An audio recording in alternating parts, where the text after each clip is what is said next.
kanggo daya kasantosaning Bratasena kita bisa mlaku sakjroning samudra. Ngaturke panuwun sing tanpa upama. Baliya ana ing Sokalima bab perkara iki dadi atur ana ngersane guru kita Penemban Durna. Kayu bungsu sing angin iku mung sanepan. Kuwi mung prasemon. Iya, yen ngono Bathara Indra lan Bathara Bayu, dewaku aku njaluk pamit. Duga-duga digawa ngati-ati ayo nganti keri nggih Bratasena.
Anoman Pracandra Seta Cocak Rawon Kapimendha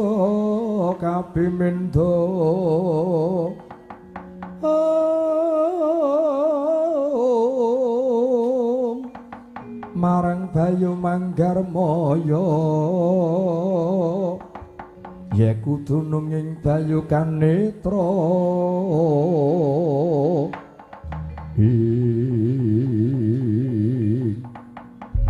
kadangipun Kakang Yai Bratasena. Kowe iki kadangku tunggal Bayu. Kowe kadangku tunggal Bayu yen pun Kakang Bayuning Rewanda araning Bayu Kanetra.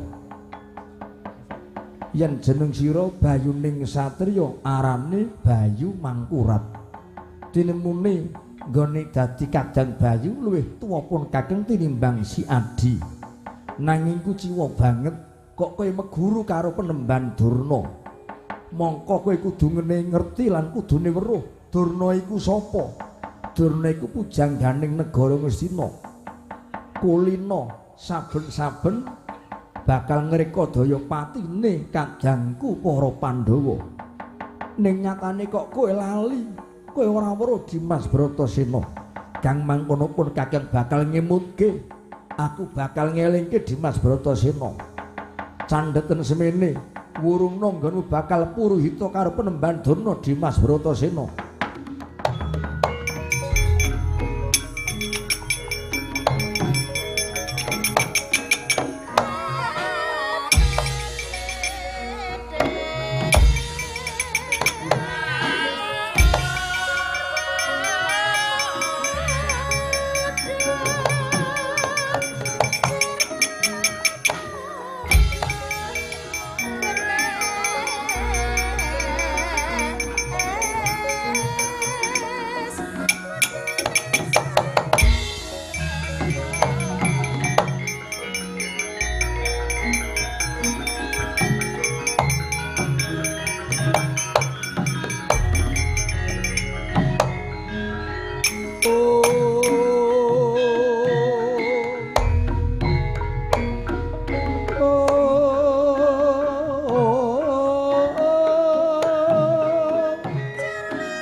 Astaga menapa gantil buntut wisa.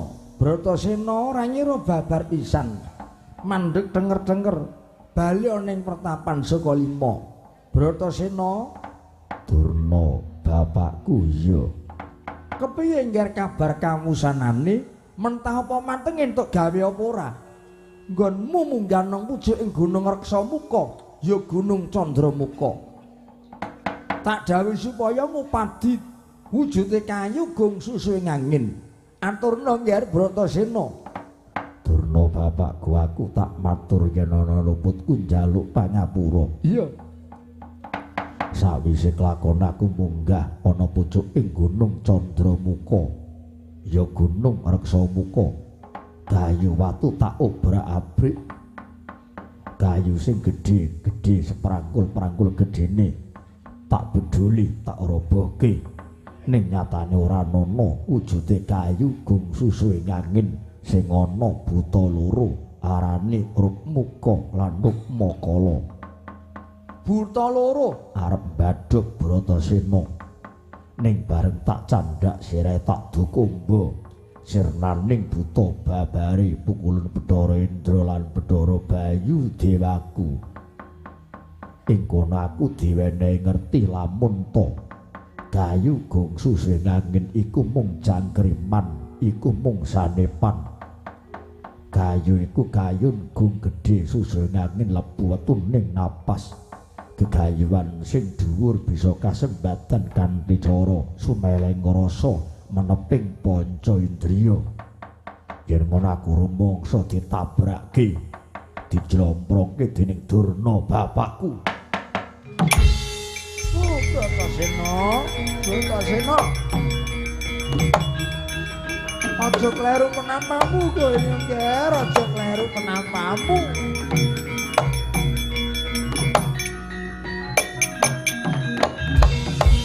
Pun bapa aku ora njlomprongke kuwi ora nanging salah suwijining syarat sarana kanggo dadar utawa nadi ya ngene iki. Yen nduk didadar yen emas kuwi dileler 22 karat apa 24 karat. Ora beda wiyaga. Kepengin dadi wiyaga sing pengpengan ya dijajal dicoba. Ngantukan apa ora? Arep pinter sekolahe dhuwur ning ora betah melek ku ya ora kanggo gawe ngger Bratasena. Ning najan ora sekolah SD wae ora tamat, mung trimo dadi pengenong. Gegaran wong temen temah tinemu wong sing tumajuh kuwi jenenge pengenong utawa slamet. Iya. Ora sanggepok jenenge kono-kono. Ora sanggepok jenenge kono-kono. Mergo mbeng iki role slamet ngono ora apa-apa, ora apa-apa. Kowe tak todi pancen tak jajal supaya munggah nang pucuking gunung.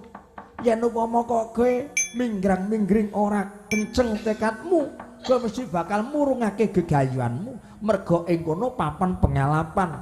Bebasan jalmu mara keplayu sato mara mati. Nanging mergo nggonmu temen temah tinemu, kowe tekun satemah katekan kang ginayuh. Pancen bener, kayu gong susu angin ku ora ana ki mung sanepan.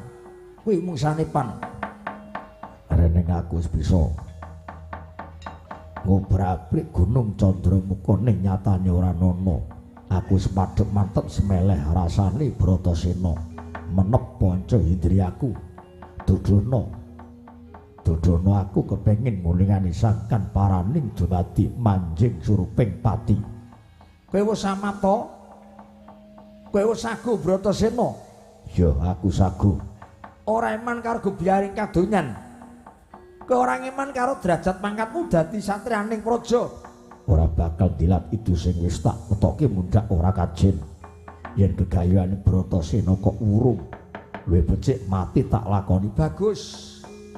Pun bapa mbandul pamundhut duwe penjaluk sing pungkasan. Yen karep takon sangkan paraning dumadi, kowe bisa kasembadan syarate, kowe kudu bisa ngaturke banyu suci Perwitasari. Banyu suci Perwitasari. Mapane ana ngendi Dodono? Dodono ana ngendi? Mapane ana Samudra Minangkalbu ya Samudra Kidul. Yen Bratasena kecunggah kowe jegur Samudra Kidul ngaturke banyu suci. Tak sembadani lan lakon nggonmu kepengin nguningani sangkan paraning dumadi ngger.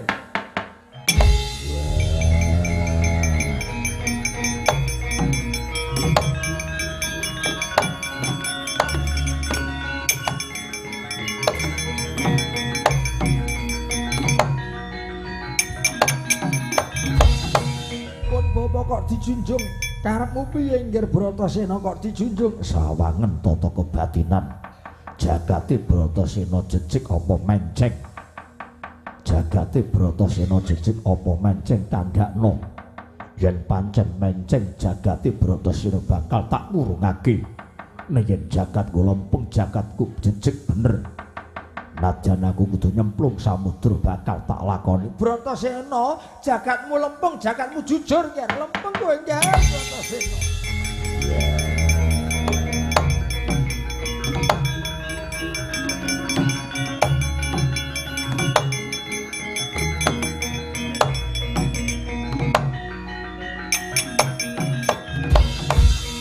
Jagatmu lempeng ora bengkong ora menggak-menggok. Iya, yen ngono. Dina iki aku njaluk pamit. Durna guruku, Durna bapakku. Pungkasane Bratasena njaluk pamit aku tak nyemplung samudra kidul. Ya samudra Minangkal tak golekane banyu suci Perwitasari. Prayoga kudu ngeningke cepo. Yen wani kok aja wedi-wedi, yen wedi kowe aja wani-wani mergo iki toe nyawa Ngger. Alun gumulung, gulung-gulungan. Yen kowe lena kena dayaning ombak ing samudra Minangkalbu, kurang-kurang bejalu pun katuranggane. Kowe bisa tumekane nyantaka. Mati tak lakon timbang urip, ora kelakon. Nguningane Wedari Sastun. Wedari sangkan paraning dumadi mancing jeruping pati. Bagus, mangkato dina iki Ngger Bratasena.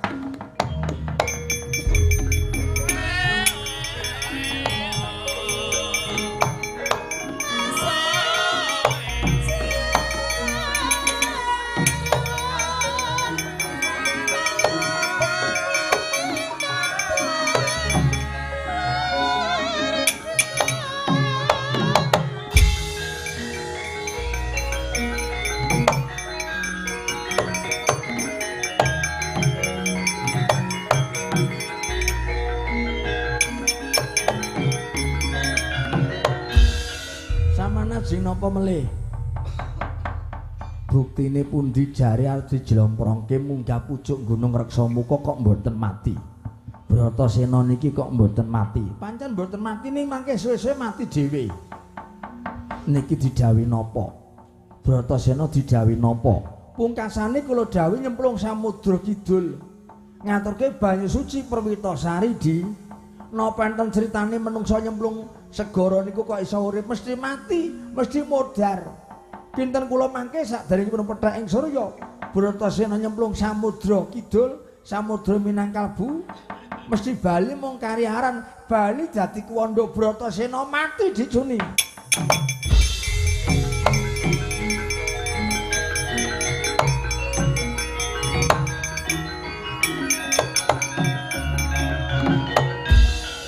Pun sampean lega yen murid kula mangke kula dlorotke nyemplung segara kok mati, bali pun dadi jenat mun dadi kuwanda. Sampeyan seneng dicuni? Sing kula karepke nggih ngeten iki patine Bratasena ringking Pandhawa. Tetep kula tenggo wonten mriki Kakang Dur nek mboten buktine sampeyan aja takon dosa. Dadi atur Angger Drujana patrapi pidana buktekke mawon dicuni.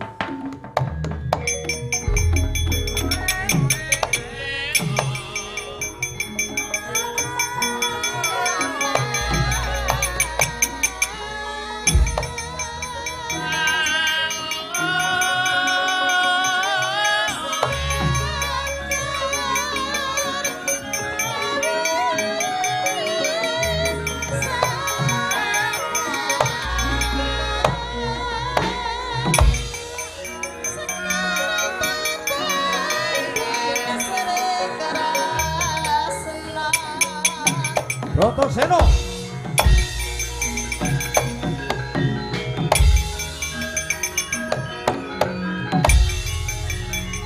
Waduh adikku, mandek, mandek.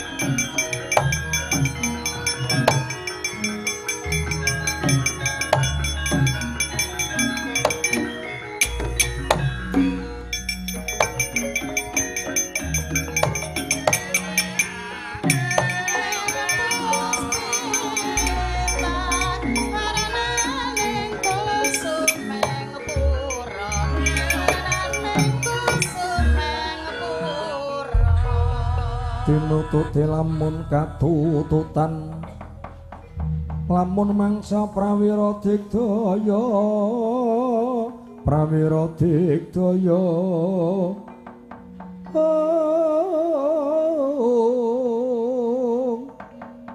gumregut magute ngayuda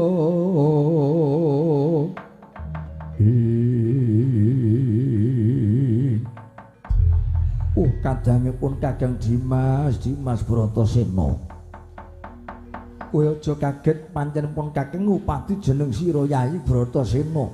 Kakang Anoman goleki aku ana wigati apa? Tembang rawat-rawat ujare Mbok Bakul sinambi wara Dimas Bratasena Puruhita kelawan Penemban Durna ya apa ora? Yen pancen bener kowe arep apa?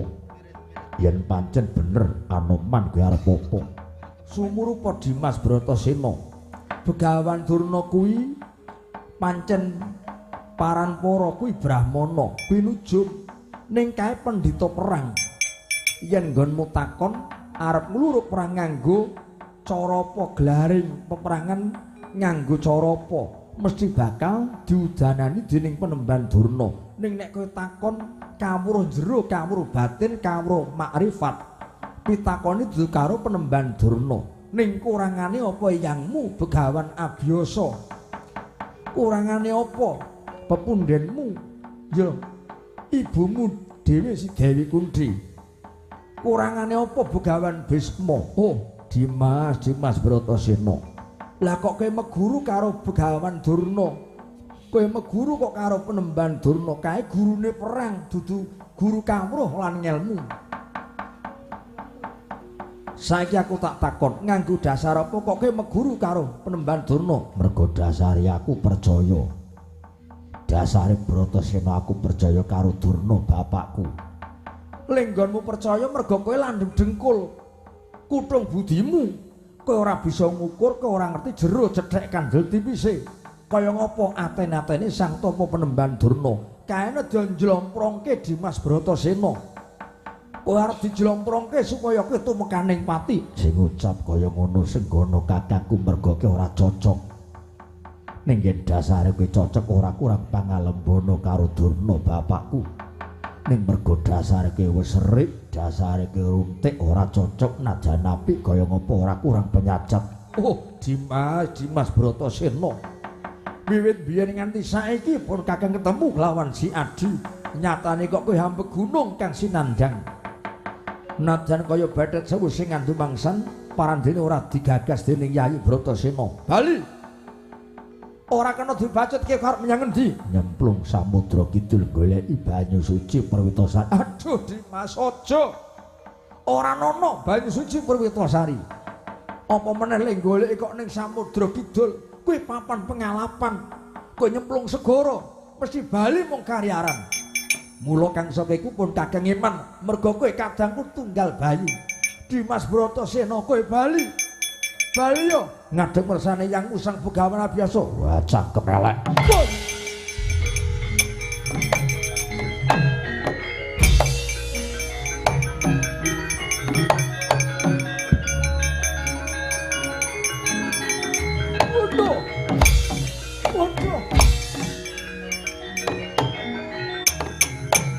Bali Dimas Bratasena bali yo. Kowe bali yo. Aja melu-melu. Semikir. Sumikir. Aja Dimas. Aja dibacutke nggonmu meguru karo Penemban Durna. Minggat. Semikir. Ora gelem semikir. Wah, lakon tak dupak. Wah.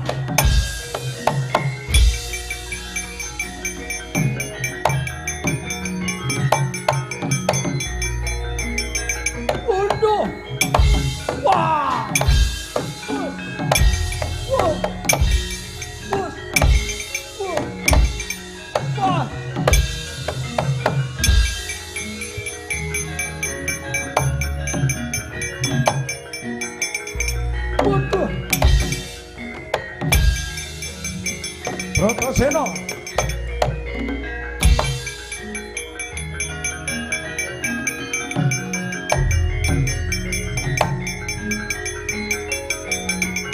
Bratasena.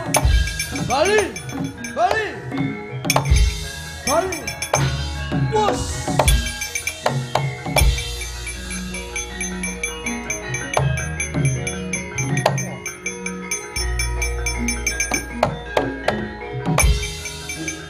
Kanca maju yo yo.